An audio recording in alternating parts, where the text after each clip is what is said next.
may sinasabi natin, wala tayong bayan. Hindi katulad ng sinasabi nila na ang mga nagpupunta rin dito ay pera. Pero nakakagulat kasi kahit nung panahon ng kampanya ni Presidente Duterte, hindi po ganitong kalagay yung crowd. Inisip nila, pinagpupuno ng natin ang taong bayan. Ito po ay simula pa lang. Mahaba pa po yung ating laban. Kinakailangan po natin na sa panahon ito ay lalo tayo magkaisa. Kinakailangan po na sa mamang pagkilos ay isa po yung ating hakbang. Mahaba pa po labanan natin. Now, gusto ko din po ipaabot na ang laban na ito ay hindi lamang laban para kay Former President Duterte. Ito rin po ay laban ng ating soberanya, ng ating kalayaan. Nandito tayo hindi lang magsuporta sa kanya. Nandito tayo pagkat tayo ay Pilipino. Na gusto natin ng isang madayang Pilipinas. Bias daw, bias. Sinong bias? Unang-una kasi, ang ICC dapat ay pumapasok lamang sa bansa na kung saan ang kanyang justice system ay hindi gumagana. Yes, ko dyan. Ang justice system po sa Pilipinas gumagana. Kung sinasabi nila, walang kinakasuhan, hindi po yung totoo. Bakit yung mga pumatay doon kay Kian de los Santos na isa doon sa biktima na sinasabi nila EJK, marami na pong nakulong. So wala pong katotohanan na walang ganon. Ito po ay maliwanag na isang political motivated action.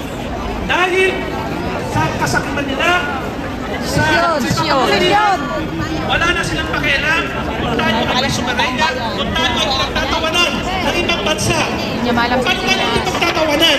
Dati natin presidente, isang mamamayang Pilipino, imbis na ipagtanggol, basta natin isusuko sa isang banyagang hukuman. Hindi ba ito ay papapakita lamang na ang ating justisya ay inutil? Pero hindi po, tayo po ay hindi sumasang-ayon doon sa sinasabi nila na walang justisya sa Pilipinas. Mayroon man itong totoo man, for the sake of argument, kung totoo man po ang kasalanan si Presidente Duterte. Ako po personal, wala po akong pagtutuan na litigation siya, pero sa Pilipinas. Yes. Hindi po sa ibang bansa. Correct. Correct. Correct. Sabi nga nila, you cannot correct a mistake by making another mistake. You cannot make justice by creating another injustice. Hindi tayo pwede bigay ng katarungan. O yung katarungan naman na yun, ay sisirain natin ang katarungan para sa isang tao. Diba? Gusto ko rin mo sakitan yung sinasabi nila na ginawa daw ni Duterte ng Diyos. Hindi po niya pinagmulay ng Diyos. Let's put it in a proper context.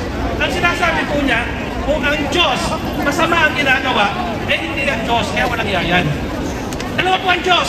Mayroong Diyos ng kabutihan at ang Diyos ng kasamaan. Hindi niya minura yung Diyos, ang minura niya yung Diyos ng kasamaan. Sapagkat alam niya, ang Diyos ay maawain, ang Diyos ay matulungin. Kung ang Diyos ay hindi maawain at hindi matulungin, Diyos ba ito? Diba? Dalawa yun. Sabi nga niya, nung nakikinig ako sa sinabi ni Former Senator Cayetano, sabi niya, papaano kung yung pong si BBM, si Budol Man, no? Halimbawa, kung siya po ang ilalagay sa ICC, uulihin pa siya ng mga pulis? Diba? Paano kung lahat na lang ng opisyal sa gobyerno ay sa ICC natin dadalhin? Ano pa ang silbi ng ating justisya? Bumagay na natin. Inutilin na. Ano yun na tanggalin na po natin. Ngayon, ano po ang sagot natin na ginagawang panggigipit na ito? Sabi nga si Titi Sara, ang problema ng bayan, hindi ang Duterte. Ang problema ng bayan, yung kahirapan. Nasa na yung pangako nila na ibaba yung bigas. Nasa na yung pag-create ng employment. Tayo mga OFW, bakit tayo nandito? Sapagkat wala tayong opportunity sa ating bansa. Correct. Tandaan natin, Presidente Duterte, ang kulay na nakita ko ng malasakit sa ating OFW. May sabi nga ng mga speaker kanina, ginawa niya 10 taon ng passport. Yung ating pondo dati sa pagpulong sa mga OFW, ginawa niya ang doble. From 500 million, naging 1.3 million. Hindi lang yun.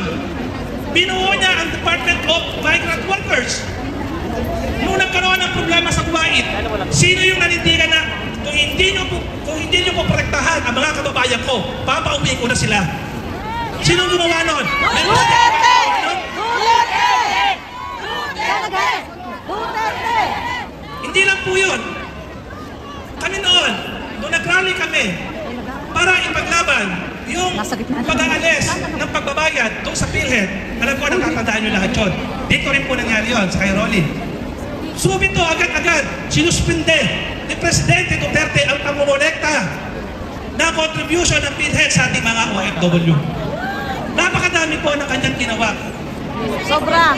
Oh, napakadami po ng ginawa ng ating Presidente. Ang problema nga, sabi nga nila, sa isang papel, hindi nila nakikita yung puti. Ang nakikita nila, yung mga tuldok.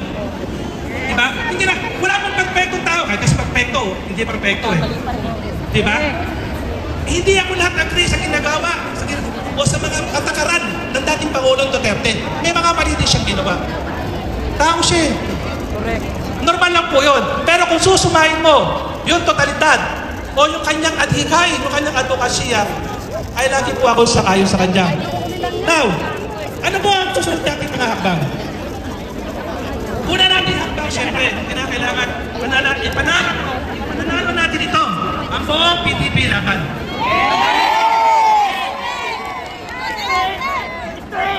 Straight PDP laban. Kalawa, kahit sa lokal, huwag natin iboto at lahat ng kandidato ng, ano ba pangalan ng kandidato nila? Alyansa ng Bangag na Pilipino. Huwag natin iboto ang Alyansa ng Bangag na Pilipino. Pati sa lokal. Yes, isiro natin lahat sila. At pag nasiro na natin sila, dito makikita nila ang nagkakaisang lakas ng mga Pilipino. Ipakikita po natin sa kanila. Ito nga ang sinatanong ko eh, kayo ba lahat ay nakarehistro? Yes! So, ngayon po ay hindi na kayo mahihirapan sa pagboto. Dahil ngayon po ay internet voting na. Ngayon ganito, madali. Lahat na hindi marunong mag-internet voting, tutulungan namin kayo sa pagkamahalaga ang bawat boto ng bawat isa sa atin. Okay? Huwag kayong mahiya magpatulong. Importante ang boto ninyo. Yun ang gagawin natin sa kanila. Ipakikita natin at ipapalano natin ang buong state ng PDP. Yes!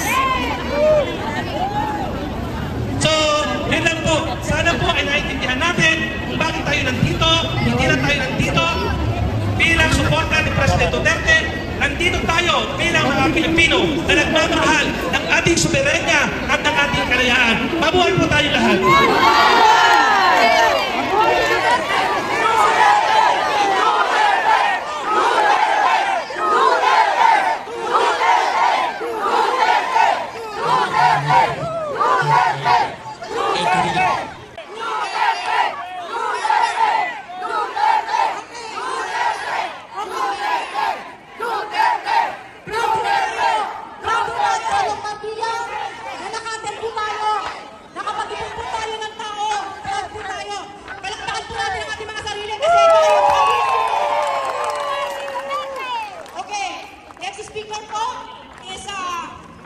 Ililibit na lang po natin ang 4 to 5 minutes po. Nandiyan na naman kayo sa saan. Atras kayo.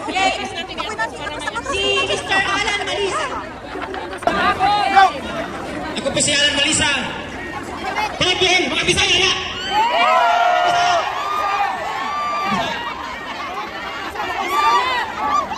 Ako po yung magsasalita, pero sinusummarize ko na hindi pa ako sanay sa maraming tao.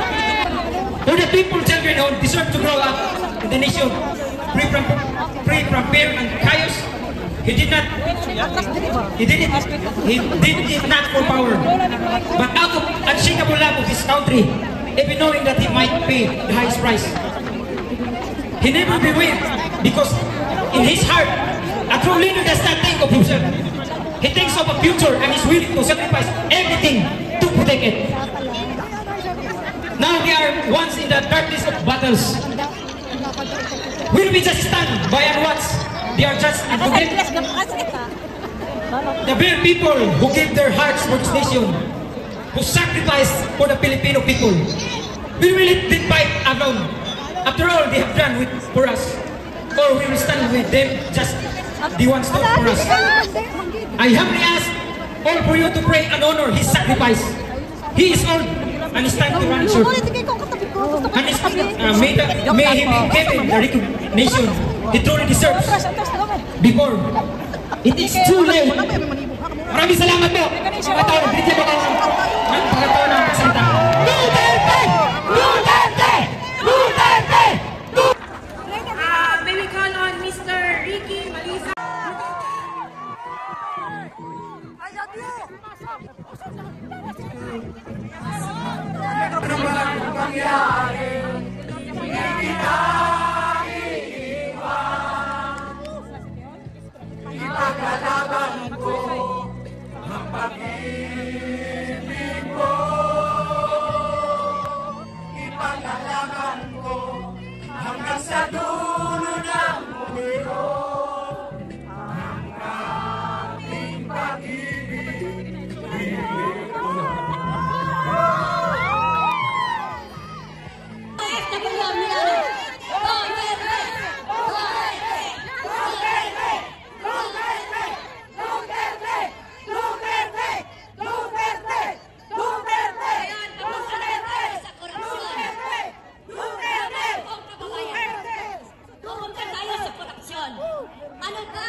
Duterte!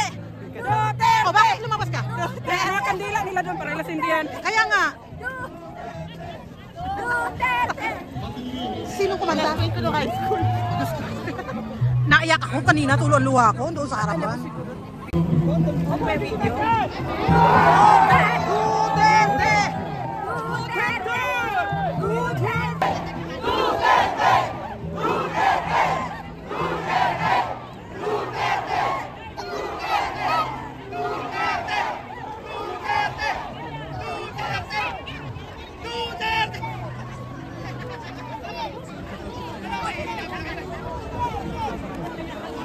Bayag ba tayo?